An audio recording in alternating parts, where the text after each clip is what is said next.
اللہ اللہ اللہ اللہ اللہ اللہ اللہ اللہ اللہ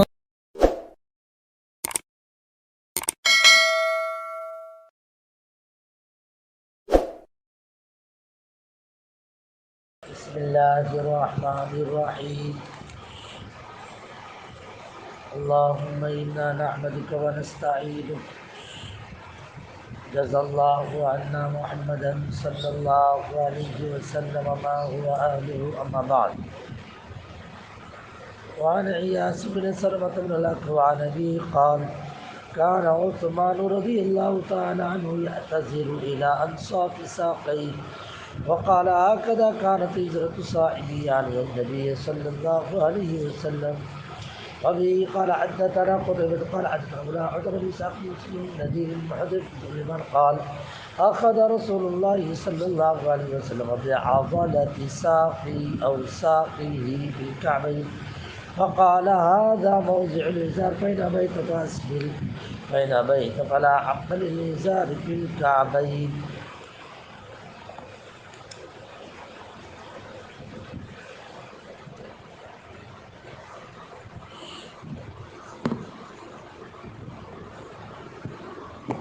آپ صلی اللہ علیہ وسلم کی لنگی کا تذکرہ تھا. میرے آقا تاجدار مدینہ سرکار جو عالم صلی اللہ علیہ وسلم لنگی پہنتے تھے. سروال آپ نے استعمال نہیں کی، لیکن سروال کو آپ نے دیکھا اور آپ نے اس کو پسند فرمایا. بھلے آپ نے سروال استعمال نہیں کی، لیکن آپ نے سروال کو پسند فرمایا. یہ بات اس سے پہلے میں کہہ چکا ہوں. 2 حدیثیں اس سلسلے میں آپ لوگوں کے سامنے آ گئی. اب دوسری 2 حدیثیں میں نے جو پڑھی ہے، ان میں سے پہلی جو حدیث ہے وہ حضرت عثمان رضی اللہ تعالیٰ عنہ کے متعلق ہے. جناب رسول پاک صلی اللہ علیہ وسلم کے داماد محترم 30 نمبر کے خلیفہ، قرآن مجید کو جمع کرنے والے حضرت عثمان بن عفان رضی اللہ تعالیٰ عنہ بڑے عجیب صحابی تھے. آپ علیہ السلام نے 2 بیٹیاں دی، اس لیے ذوالنورین کہلائے، 2 نور والے. اور جب دوسرے کا بھی انتقال ہوا، آقا نے فرمایا اگر اور بیٹی ہوتی میں ان کے نکاح میں دے دیتا. حضرت عثمان آپ ہی نے مدینہ منورہ کا کنواں جس کا پانی یہودی بیچ کر دیا کرتا تھا اور ویسے نہیں دیتا تھا، آپ نے پورا کنواں ہی خرید لیا اور پھر اس کے بعد دے دیا. اللہ کے نبی علیہ الصلوۃ والتسلیم نے فرمایا جو آدمی کنویں کو جو ہے امت پر وقف کر لے فلہ الجنہ، اس کے لیے جنت ہے. یہ حضرت عثمان تبوک کے موقع پر ڈھیر سارے پیسے دیے، لمبی قطار اونٹنیوں کی دی. آپ علیہ السلام پیسے کو دیکھ کر فرمانے لگے کہہ رہے اس کے بعد اب عثمان یہ کوئی کام نہ کرے تو چلے. آج سمجھ میں آ رہی یہ لفظ استعمال کیا آپ صلی اللہ علیہ وسلم نے. بہرحال حضرت عثمان رضی اللہ تعالیٰ عنہ کو جو آپ صلی اللہ علیہ وسلم نے مکہ معظمہ میں اپنا نائب بنا کر ایک پیغام لے کر بھیجا تھا. سیرت اگر آپ کو یاد ہو تو یہ بات معلوم ہونی چاہیے کہ آپ علیہ الصلوۃ والتسلیم ایک خواب دیکھ کر جو صحابہ کے درمیان پیش کیا کہ میں اپنے رفقا کو لے کر بیت اللہ کا طواف کر رہا ہوں. تو یہ صحابہ کے سامنے ایک خواب سنایا تو حضرات صحابہ نے کہا اللہ کے رسول مکے سے آئے ہوئے بہت دن ہو گئے اور آپ کا خواب تو سچا، لہذا ہمیں مکہ معظمہ ضرور جانا چاہیے. بہرحال آپ علیہ الصلوۃ والتسلیم گئے، لیکن اچانک مکے میں چلے جائیں تو اہل مکہ تو مخالفین ہیں، کہیں یہ نہ سمجھ لے کہ حملہ کرنے کے لیے آئے. اس لیے پہلے سے ان کو باخبر کیا، ہم لڑنے نہیں آئے، ہم تو اللہ کے گھر کا طواف کرنے آئے، لیکن ان حضرات نے پرمیشن نہیں دی اور یہ کہہ دیا اس طرح سے آپ ہمارے مخالف ہیں، اور مخالف اچانک آنگن میں آ کر پرمیشن مانگے، اجازت مانگے تو ہم کو دباؤ میں دینا پڑے، تو اس کی وجہ سے اطراف میں یہ بات پھیلے گی کہ دیکھو مکے والے دب گئے، ہم یہ آپ کو ابھی اس وقت اجازت نہیں دیں گے، ابھی چلے جاؤ آئندہ سال آتا۔ تو بہرحال جیسے اندر کو داخل ہوئے، آقا مکہ معظمہ ہی سے دور ایک جگہ کے اوپر رک گئے، ایک جگہ پہ رک گئے، اس جگہ کو کہتے ہیں حدیبیہ۔ حدیبیہ پہ اللہ کے نبی علیہ السلام رک گئے۔ جب حدیبیہ پر اللہ کے نبی علیہ السلام رکے، یہاں سے پھر اپنا آدمی بھیجا ان کو اطلاع کرنے کے، اور وہ کن کو بھیجا؟ حضرت عثمان۔ پہلے دوسروں کو بھی کہا، عمر سے کہا تم جاؤ، کہا اللہ کے رسول آپ کو تو معلوم ہے میری ریل کی تو ریل کتنی 36 کی چلتی ہے، مجھے تو دیکھ کر معلوم نہیں ان کا خود کتنا کھولے گا ہے، اللہ کے رسول کسی اور کو۔ تو آقا ایسے آدمی کو بھیجنا چاہ رہے تھے جن کا اپنا وزن، جن کا اپنا مکے کے اندر وزن، لوگ ان کو مانتے ہو، ان کے خاندان والے طاقتور ہو۔ بہت سوچنے کے بعد آپ علیہ الصلوۃ والتسلیم نے جو بھیجا تو حضرت عثمان رضی اللہ تعالیٰ نے عثمان سے کہا تم جاؤ، سمجھے؟ اسی لیے حدیث میں آتا ہے لو کان اعز ببطن مکہ من عثمان لبعث، اگر عثمان غنی سے زیادہ معزز اہل مکہ کے لیے کوئی دوسرا ہوتا تو آقا عثمان کو نہ بھیجتے، ان کو بھیجتے، لیکن عثمان کو بھیجا، اس کا مطلب یہ ہے کہ حضرت عثمان سب سے زیادہ معزز تھے۔ بہرحال حضرت عثمان گئے، کہہ دیا بھائی نبی کا یہ پیغام ہے، یہ میسج، ہم لڑنے نہیں آئے، بیت اللہ کا طواف کرنا ہے بس، لیکن انہوں نے وہی بات رکھی۔ اچانک ہمارے آنگن میں آ کے اجازت لیتے ہیں، اس کا مطلب یہ ہے تو دے دے میں، لیکن لوگوں میں بات چلے گی کہ اہل مکہ دب گئے، مکے والے دب گئے کہ دیکھو دشمن بالکل آنگن میں آ کے ان سے پرمیشن مانگتا، دینی پڑی، اس لیے اس میں پڑی۔ پھر حضرت عثمان کے ان لوگوں نے روک رکھا، روکا، اور وہیں پر افواہ پھیلی کہ عثمان شہید ہو گئے، ان کو قتل کر دیا۔ تو اللہ کے نبی علیہ الصلوۃ والتسلیم نے یہ سنتے ہی بیعت لینی شروع کر دی، یہ سنتے ہی بیعت لینی شروع کر دی، اور یہ فرمایا یہ ہاتھ، اس ہاتھ سے ہر کوئی آ کر اپنا ہاتھ رکھ کر بیعت لے۔ جتنے 1400 صحابہ تھے سب آئے اور سب نے آ کر نبی کے ہاتھ پر بیعت کی۔ بیعت میں یہ کہا گیا کہ جب تک کہ بدن میں جان ہے ہم دشمن سے لڑیں گے، یا تو ان کو نمٹا یا ہم شہید ہو جائیں گے۔ بیعت ایک درخت کے نیچے، اللہ تعالیٰ اس بیعت سے بہت خوش ہوئے اور یہ کہہ دیا کہ اس درخت کے نیچے جن حضرات نے بیعت لی اللہ ان سے خوش ہو گئے۔ اللہ فرماتے ہیں لقد رضی اللہ عن المؤمنین اذ یبایعونک تحت الشجرہ، اللہ خوش ہو گیا ایمان والوں سے جبکہ ایمان والے بیعت لے رہے تھے آپ کے ہاتھ درخت کے نیچے تحت الشجرہ، اور اتنا ہی نے یہ فرما دیا کہ ان کے دلوں کو اللہ سمجھ رہے تھے کہ واقعتاً سچے دل سے یہ لوگ جان دینے کے لیے تیار ہیں اور معاہدہ کریں۔ فعلم ما فی قلوبہم فانزل السکینۃ علیہم، اللہ نے فوری طور پر ان کو انعام دیا، دل کو پرسکون بناتی ہے۔ اس لیے آدمی اللہ والے جب بیعت لیتے ہیں تو قرآن مجید کی آیت پڑھتے ہیں۔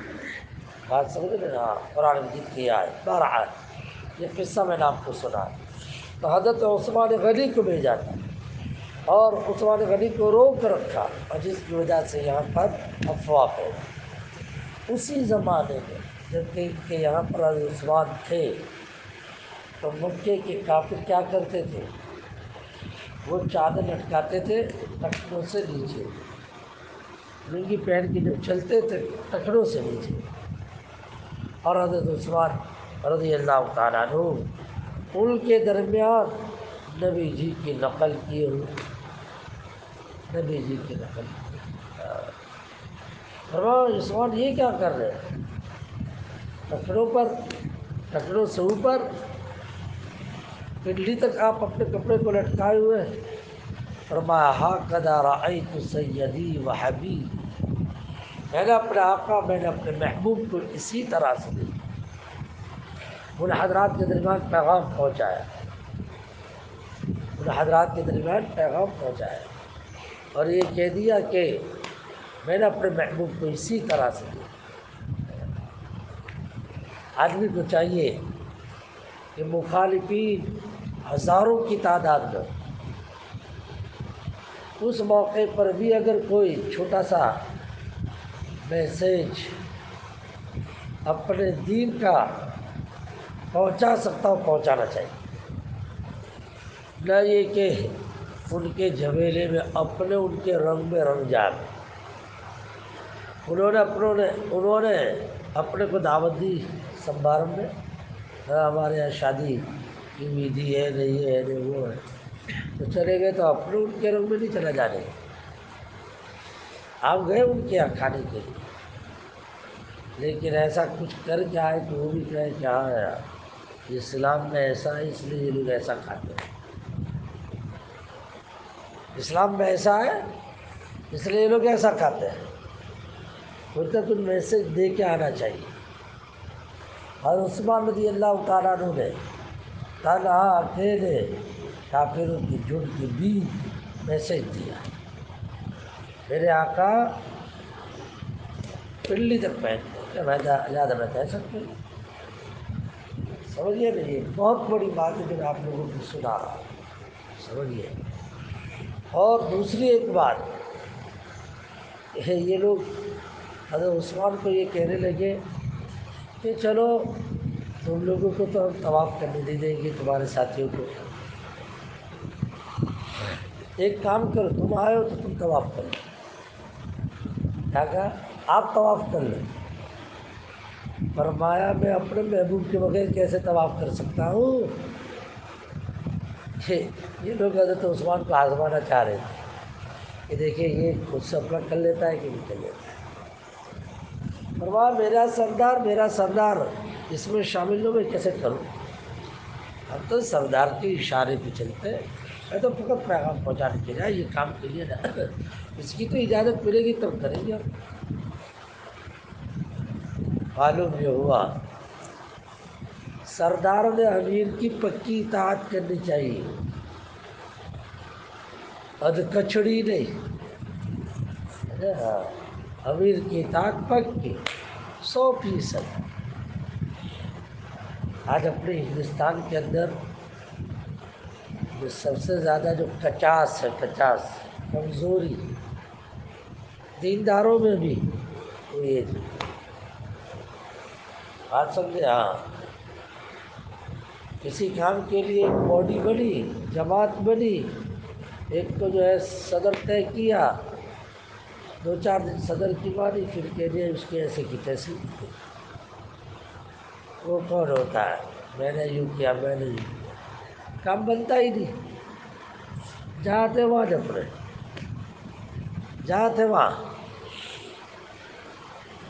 جبکہ وہ حضرات آگے بڑھ گئے امیر کی مان کر اور دنیا کی سپر پاور کو نیچے گرا کر بتلا دیا ہے کہ نہیں؟ امیر کے ماتحت چلنے والے، امیر کے ماتحت چلنے والے۔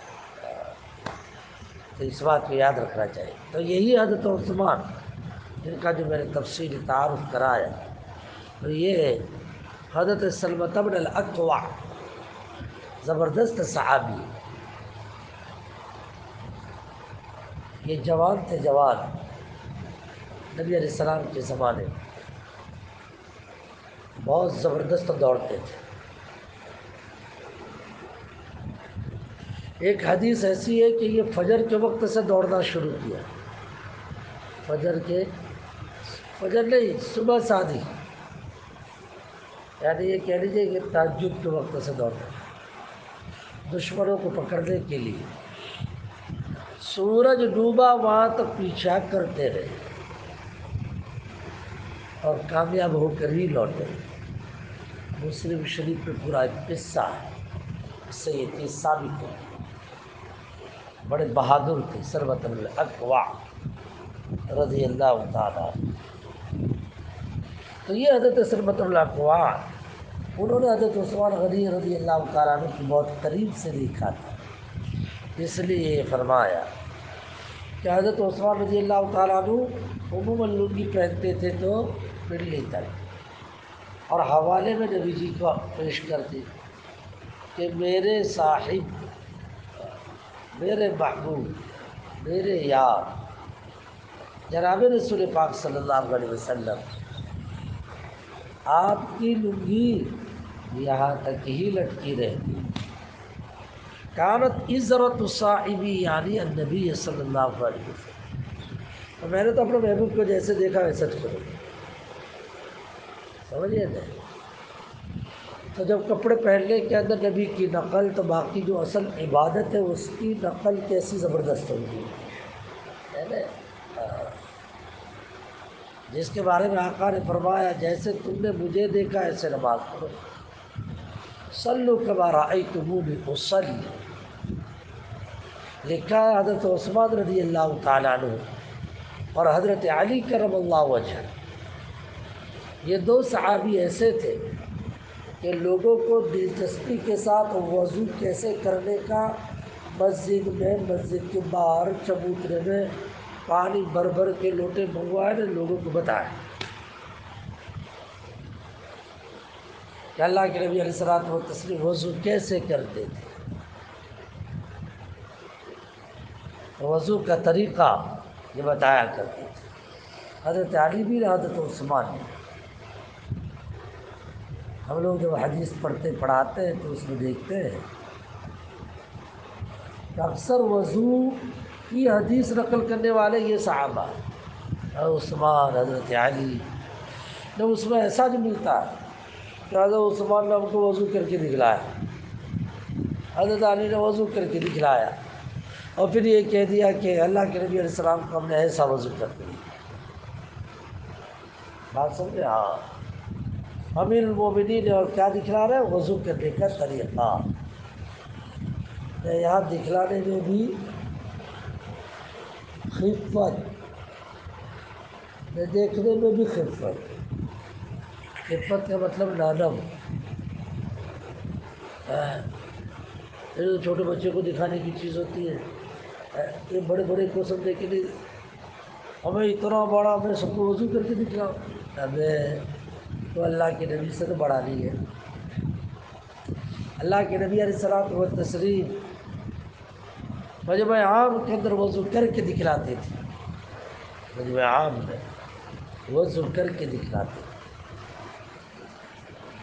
ایک وقت بلکہ جو بھی مسلمان ہوتا، اسلام لانے کے بعد سب سے پہلے اس کو وضو نماز۔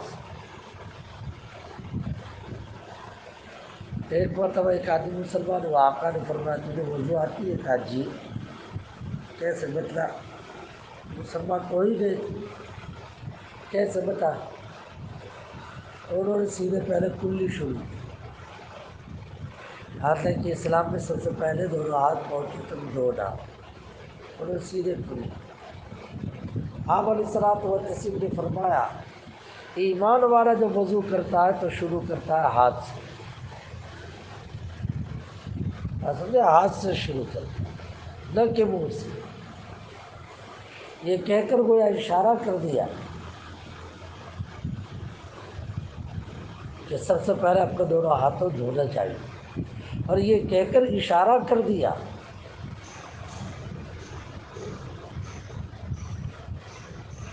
کہ ہم لوگ جب ہاتھوں سے شروع کرتے ہیں تو گویا یہ مومنانہ شان کا اظہار کرتے ہیں۔ اور ویسے بھی دیکھا ہوگا یہ لوگ بھی صبح سویرے منہ دھوتے ہیں، لیکن اٹھتے دانتوں پہلے، جس کا ٹھکانا نہیں، اٹھتے پہلے دانتوں، پھر اس کے بعد جو ہوگا وہ بعد میں۔ وہ پہلے چکی کی فکر، سمجھے؟ ہاں، اندر کھانے کی پہلے فکر، یہ چکی صاف ہونی چاہیے۔ اور ایمان والا دونوں ہاتھ اللہ کا قرآن اٹھاتا ہے۔ بہت رازوں کی باتیں ہیں، چھوٹی چیز لیکن بہت راز کی بات ہے۔ میں جب اس حدیث سے پڑھتا ہوں، یہ حدیث تحاوی شریف ہے، میں کہتا ہوں بچوں سے چھوٹا سا عمل لیکن دیکھیے اس کو ایمان والے ہونے کی نشانی بتلائے۔ الا وضوء المؤمن، ایمان والے کا وضو جو شروع ہوتا ہے ہاتھوں سے شروع ہوتا ہے۔ بات سمجھ میں آ رہی ہے؟ بہرحال یہ میں نے حدیث آپ لوگوں کو سنا دی، جس سے کیا سمجھ میں آیا؟ جس سے یہ سمجھ میں آیا کہ آپ علیہ الصلوۃ والتسلیم لنگی کہاں تک باندھتے تھے؟ آپ علیہ السلام لنگی باندھتے تھے پنڈلی تک۔ اس کے بعد کی دوسری حدیث میں نے پڑھی، حضرت حذیفہ رضی اللہ تعالیٰ، حضرت حذیفہ کے متعلق یہ ہے کہ اللہ کے نبی علیہ الصلوۃ والتسلیم انہوں نے ایک بات بتلائی۔ حذیفہ بڑے صحابی تھے، نبی علیہ السلام کے رازدار سمجھے جاتے تھے حضرت حذیفہ۔ تو حضرت حذیفہ یوں کہتے ہیں کہ جناب رسول پاک صلی اللہ علیہ وسلم نے ایک مرتبہ یا تو میری پنڈلی کا گوشت پٹھا پکڑا یا اپنی پنڈلی کا گوشت اور پٹھا پکڑا، یوں جگہ بتلانے کے لیے، اور پھر اس کے بعد یہ کہہ دیا دیکھ بھائی لنگی کی حد یہ ہے، هذا موضع الازار، یہ لنگی کی حد ہے۔ نبی جی نے ہاتھ پکڑ کر بتلا یہ لنگی کیا ہے، اور اگر تیرا جی نہ مانے کہ نہیں اور ذرا فَإِنْ أَبَيْتَ، تیرا دل یہ کہ تمہیں ذرا اور لٹکانا چاہے ٹھیک لٹکا لے، لیکن ٹخنوں سے نیچے مت لٹکانا، فَإِنْ أَبَيْتَ فَأَسْفِلْ، لیکن ٹخنوں سے نیچے جو لٹکایا تو یہ یاد رکھنا فَلَا حَقَّ لِلْإِزَارِ، لنگی کو کوئی حق نہیں پہنچتا کہ ٹخنوں تک پہنچے۔ اسی لیے علماء کرام نے یہ فرمایا ہے کہ پنڈلی تک لنگی پاجامہ وغیرہ لٹکانا یہ تو پسندیدہ ہے، اس سے نیچے تک جائز ہے، لیکن اگر ٹخنوں تک تو یہ حرام۔ بات سمجھ میں آ رہی؟ ہاں ایک شکل ہے، کرسی کی کوئی مجبوری ہو تو جائز ہے، مثلاً یہاں پہ مان لو کہ تھوڑا پھنسی ہے، تھوڑا پھنسی، اب بار بار مکھی آ کے بیٹھتی ہے تو آپ کا کپڑا اگر نیچے لٹکے گا تو ظاہری بات ہے وہ کپڑے کے نیچے دب جائے تو وہاں اجازت، ورنہ عام حالات کے اندر اجازت نہیں، عام حالات میں اجازت نہیں۔ یہ اللہ کے نبی علیہ الصلوۃ والتسلیم یہ بات جس نے بتلائی حضرت حذیفہ، اس میں ایک چیز سمجھنے جیسی ہے، نبی نے ہاتھ لگا کر بتلایا۔ اس سے پتہ چلا کہ اگر کسی آدمی کو بیچارہ مجبور ہے، بات سمجھ میں نہیں آتی تو اس کو عملی پریکٹیکلی طور پر بتانا چاہیے۔ ایک کو کہہ دیا لے یہ مسواک استعمال کر، اور وہ یوں دیکھ رہا کہ اس کو کیا کرنے کا، ارے اس کو تو اپنا جیب نکالا ایسا کرنے کا ایسا، اور پھر اس کا ایسا کرنا، عملی طور پر اس کو کر کے اللہ کے نبی علیہ الصلوۃ والتسلیم نے عملی طور پر کر کے دکھلایا۔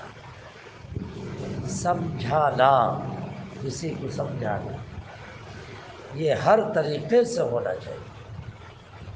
بات سمجھیے، اللہ پاک مجھے اور آپ کو صحیح معنی میں یہ ساری باتیں سمجھنے کی توفیق عطا فرمائے۔ اور یہ 2-3 باتیں جو آپ لوگوں کے سامنے آئی، ایک تو میں نے حضرت عثمان کی بات بہت تفصیل کے ساتھ سنائی، پوری ڈیٹیل، حالانکہ اس میں یہ سب نہیں ہے، لیکن میں اللہ پاک نے یہ بات کہلوا دی تو سیرت کے حوالے سے میں نے یہ ساری باتیں کہہ ڈالی، اللہ نے کہلوائی۔ حضرت عثمان رضی اللہ تعالیٰ عنہ کہ یہ بات اللہ نے دل میں ڈالی کہ ہزاروں کے غیر کے مجمع میں اپنا میسج دے کے آنا چاہیے۔ اور اس حدیث سے یہ سمجھ میں آیا کہ کسی کو دین کی بات سمجھانا ہو، اس کو سمجھ میں نہ آتی ہو تو پھر عملی طور پر کر کے دکھائے۔ اللہ عمل کی توفیق سب کو نصیب فرمائے، آمین۔ واہ